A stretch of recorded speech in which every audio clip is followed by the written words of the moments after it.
یکی از کانال هایی که شما میتونین خودتان به رحمت الله متعال وصل کنین سرپرستی یتیم ها است و یا دست نوازش به سر اونا کشیدن است. پیامبر گرامی اسلام صلی الله علیه و سلم کسی که کفالت یتیم را میکنه فرمودن که در روز آخرت در کنارم می باشه و به خاطر از اینکه بتونه چیز تمثیل به شکل تمثیلی نشان بده انگشتای مبارک خدا بلند کرد و گفت سرپرست یتیم و من در بهشت این چنینیم، یعنی خیلی با هم دیگر نزدیکیم. دوستان عزیز، جای افتخار است که بنیاد خیریه قمر با تعداد 1120 یتیم از سرپرستی و کفالت میکنه که شامل ولایت کابل، قندهار، جلال آباد، لغمان، پروان، نورستان و چند ولایت دیگه است.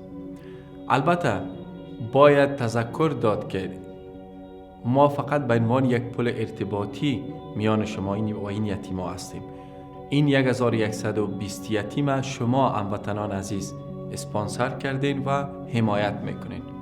ایتام ما به مکاتب میرن، درس میخوانن و پول قرطاسیه، لباس، ترانسپورت و همچنان پاکت منی یا مقدار پولی که به اینا داده میشه از این مزایا اینا مستفیض هستن. اگه شما میخواین یک یتیم اسپانسر کنین و تحت کفالت خیش قرار بدین، به صورت بسیار آسان و ساده میتونین که از طریق وبسایت یا از طریق تماس تلفنی با ما ارتباط برقرار کنین و انشالله ما تمام معلومات یتیم در دسترس شما قرار میتیم. شما میتونین کفالت یتیم به عهده بگیرین و هر زمان اگر بخواین در ارتباط به این یتیم معلومات پیدا کنین، هم با فامیل یتیم میتونین تماس بگیرین و هم با خود یتیم میتونین تماس بگیرین و هم معلومات اضافی که شما در مدت ممکنی 1 سال، 2 سال، 5 سال، 10 سال یتیم حمایت کردین، بنیاد قمر این معلومات در دسترس شما قرار میده. من و کفالت کننده یتیم در جنت این چنینیم.